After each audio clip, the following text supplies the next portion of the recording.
देशभरातून अजित पवारांवर प्रेम करणारे कार्यकर्ते नेते बारामतीमध्ये आता आलेले आहेत। दृश्यांमध्ये आपल्याला जय पवार दिसत आहेत, रोहित पवार दिसत आहेत।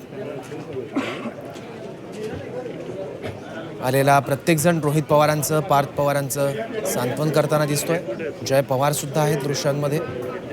सगळ्यात मोठं आव्हान आहे ते म्हणजे आता पवार कुटुंबियांसमोर या दुःखातून स्वतःला सावरत उभं राहणं आणि त्याचबरोबर कार्यकर्त्यांना, पक्षाला, नेत्यांना धीर देणं। त्यामुळे पवार कुटुंबियांसमोरची आव्हानं आता वाढलेली आहे। काल हा दुःखाचा डोंगर त्यांच्यावर कोसळला, पण यातूनही उभं राहणं पवार कुटुंबियांसाठी आवश्यक आहे। सोपं नक्कीच नाहीये।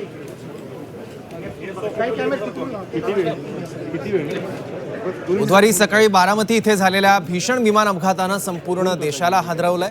महाराष्ट्राचे उपमुख्यमंत्री अजित पवार यांचं निधन झालं। त्यांच्यासह आणखी चौघांचाही मृत्यू झालाय। त्यामध्ये उत्तर प्रदेशातल्या जौनपूर इथल्या पिंकी माळीचाही समावेश आहे।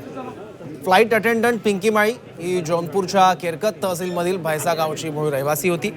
मात्र पिंकी लहानाची मोठी मुंबईतच झाली। पिंकीच्या वरळी इथल्या निवासस्थानी तिचं पार्थिव अंतिम दर्शनासाठी ठेवण्यात आलंय। ठाकरे गटाचे आमदार महेश सावंत यांच्यासह मोठ्या संख्येनं नातेवाईक आणि नागरिक तिथे जमले आहेत। अजित पवारांसह 5 जणांना या घटनेत आपला जीव गमवावा लागलाय। त्यामुळे ज्यांनी या दुर्घटनेत जीव गमावला त्या प्रत्येक कुटुंबावर दुःखाचा डोंगर कोसळला आहे।